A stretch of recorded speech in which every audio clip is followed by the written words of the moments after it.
महाराष्ट्रामध्ये महाविकास आघाडी तुटलेली असताना सोलापूरमध्ये मात्र महाविकास आघाडी एकत्र आलेली आहे आणि एकत्र निवडणुकांना सामोरी जाते आहे. लखन, सोलापूरमध्ये असं नेमकं काय घडलं? सोलापूरचा पॅटर्न काय आहे? तू सोलापूरमधनं येतो, असं काय घडलं की महाविकास आघाडी तिथे आता एकत्र निवडणुकींना सामोरी जाते? भारतीय जनता पक्ष सोलापूरमध्ये स्वबळावर लढतोय. गेल्या अनेक दिवसांपासून भाजपनं स्वबळावरती सत्ता आणण्यासाठी तयारी केली होती. विजयकुमार देशमुख आणि सुभाष देशमुख हे दोन आमदार आहेत जे निष्ठावंत आहेत. जुन्या काळापासून ते भाजप सोबत आहेत. म्हणजे जेव्हा भाजपला बुरे दिन होते तेव्हापासून ते भाजप सोबत आहेत आणि 2014 नंतर सगळी समीकरणं बदलली. त्यानंतरची निवडणूक झाली महानगरपालिकेची, तेव्हा पण भाजपची सत्ता आली आणि आता पुन्हा एकदा सत्ता हाती ठेवण्यासाठी मिळवलेला गड, काँग्रेसच्या हातून हिसकावलेला गड काबीज ठेवण्यासाठी भाजप प्रयत्न करतंय. भाजप सगळ्या जागांवरती उमेदवार देत आहे आणि भाजपनं शिवसेनेलाही जवळ केलेलं नाही, एकनाथ शिंदेच्या, आणि तिथं अजित पवारांच्या राष्ट्रवादीलाही जवळ केलेलं नाही. त्यामुळे भाजप स्वबळावरती सत्ता आणण्याचा प्रयत्न आहे. या घडीला सोलापुरात भारतीय जनता पक्ष हा सर्वात स्ट्रॉंग पार्टी आहे आणि याच्यामध्ये महाविकास आघाडी कमकुवत ठरल्याचं आपल्याला उमेदवारीमध्ये पाहायला मिळालं. याचं कारण असं की अजित पवार राष्ट्रवादी फुटली, शिवसेना फुटली, त्यानंतर अजित पवारांसोबत बहुतांश कार्यकर्ते हे अजित पवारांसोबत गेले. एकनाथ शिंदेसोबत सोलापुरात जुन्या कार्यकर्त्यांमध्ये फारसे कार्यकर्ते गेले नव्हते. म्हणजे जुन्या कार्यकर्त्यांचा उल्लेख करायचा तर पुरुषोत्तम बर्डे उद्धव ठाकरेंसोबत होते, गणेश वानकर आणि त्यांचा परिवार त्यांच्यासोबत होता, अस्मिता गायकवाड उद्धव ठाकरेंसोबत होत्या. म्हणजेच जी जुनी जाणती मंडळी होती, प्रताप चव्हाण, महेश धाराशिवकर, ही सगळी मंडळी उद्धव ठाकरेंसोबत राहिली. आणि एकनाथ शिंदेच्या शिवसेनेत अमोल शिंदे जे काँग्रेसमध्ये होते, त्यानंतर ते शिवसेनेत आले महेश कोटेंसोबत आणि आता ते एकनाथ शिंदेसोबत आहेत. ते त्यांचे जिल्हा प्रमुख आहेत. त्यानंतर मनीष काळजे एकनाथ शिंदेचे निष्ठावंत कार्यकर्ते आहेत, ते जिल्हा प्रमुख आहेत. यासोबतच राष्ट्रवादीचे उपमहापौर दिलीप कोल्हे ते त्या शिंदे सेनेत होते, ते आता भाजपमध्ये आहेत. म्हणजे एकंदरीत आपण चित्र बघायला गेलं तर महाविकास आघाडीमध्ये कोणताही एक मोठा नेता आपल्याला बघायला मिळत नाही अपवाद वगळता शिंदेचा.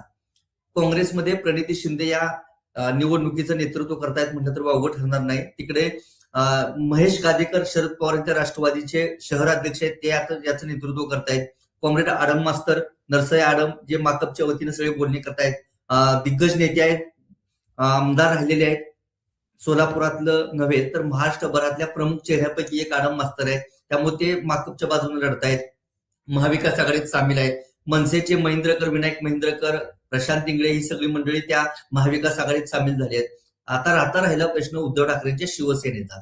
मी आता म्हणाल्याप्रमाणे जी शिवसेनेची जुनी मंडळी होती ती कुठेतरी या महाविकास आघाडीत बाजूला पडल्याचं बघायला मिळतंय. ते काय राजकारण झालं आपण ते समजून घेऊयात. मात्र ही महाविकास आघाडी एकत्र कशी झाली आणि काय यावं लागलं यांना सोबत, यावरती आपण थोडंसं विश्लेषण करावं लागेल. सोलापूरमध्ये आता आपण म्हटल्याप्रमाणे भाजप सगळ्यात मोठा पक्ष आहे आणि त्याच्या विरोधात लढायचं असेल तर तगडे उमेदवार द्यावे लागतील.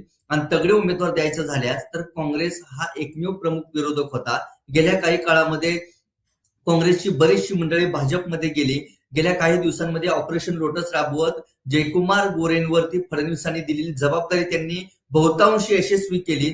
मागच्या आठवड्यामध्ये प्रणिती शिंदेचे खास समर्थक होते विनोद भोसले. त्यांचे वडील 10 ते 11 वर्ष काँग्रेसचे अध्यक्ष होते, सोलापूर शहराध्यक्ष.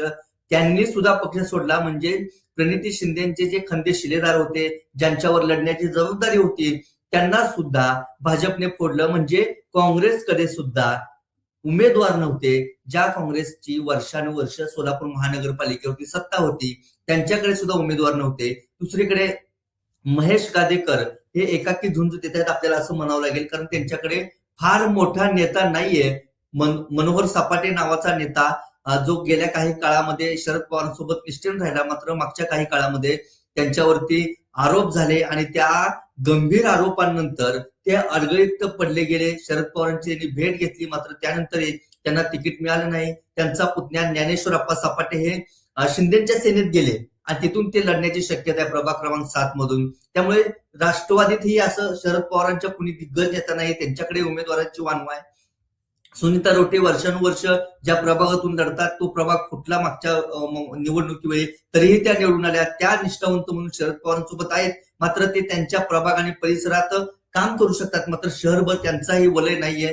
दुसरीकडे एकनाथ शिंदेची शिवसेना आणि उद्धव ठाकरेंची शिवसेना तुलना करायची झाल्यास तर एकनाथ शिंदेच्या शिवसेनेकडे अनेकांचा ओढा असला तरी उद्धव ठाकरेंच्या शिवसेनेत अजूनही निष्ठावंत होते, तसे जुने कार्यकर्ते सोबत होते. तिथेही अनेक नेते एकत्र आल्यानं एकाच ठिकाणी राहिल्यानं तिथे सुद्धा वाद झाला आणि महानगरपालिकेच्या निवडणुकीमध्ये आपल्या आपल्या पदरात मतदारसंघ पाडून घेण्यासाठी लढाई झाली आणि त्यामुळं तिथं सुद्धा उद्धव ठाकरेंच्या शिवसेनेत सुद्धा एक स्ट्रॉंग नेता जो हवा, जो शहरभर त्याचं वलय असतं, तो इतर मतदारसंघात सुद्धा जाऊन प्रचार करून उमेदवार निवडून आणू शकतो असा मोठ्या नेत्याकडे जबाबदारी देण्यात आली नव्हती. अजय दासरी जे अनेक वर्ष काँग्रेसमध्ये होते, मध्यंतरी ते शिवसेनेत आले आणि त्यांच्याकडे जबाबदारी दिली. पुरुषोत्तम बर्डे त्यांच्याकडे खरं तर मुख्य समन्वयक पदाची जबाबदारी होती, मात्र त्यांनी अजय दासरींवरती आरोप केले. अजय दासरी शिवसेनेला बुडवतायत, कार्यकर्त्यांकडून तिकडे जे पैसे घेत आहेत, असंच पुरुषोत्तम बर्डेंच्या समर्थकांकडून आणि जुन्या शिवसैनिकांकडून सुद्धा आरोप झाले. त्यामुळे कुठेतरी ठाकरे गटात सुद्धा असंच वातावरण आपल्याला बघायला मिळतं. त्यामुळे खरं तर भाजपला तोंड द्यायचं असेल तर कुठेतरी एकजूट झाली पाहिजे, या उद्देशाने सगळ्या महाविकास आघाडीतील पक्षांनी मोठ बांधली आणि सोबतच माकपला सुद्धा सोबत घेतलं. कॉम्रेड नरसय आडम यांचा पूर्व भागात बऱ्यापैकी वलय आहे, चांगले मतदार त्यांच्या सोबत असतात. त्यांचे 8-10 नगरसेवक निवडून येत नसले तरी सुद्धा एक मतांचा गठ्ठा आहे जो निश्चितपणे महाविकास आघाडीला फायदेशीर ठरेल. महाराष्ट्र नवनिर्माण सेनेची फारशी ताकद नाहीये, मात्र जे काही खंदे शिलेदार आहेत ते निश्चितपणे महाविकास आघाडीच्या बाजूनं मैदानात उतरतील, प्रचार करतील,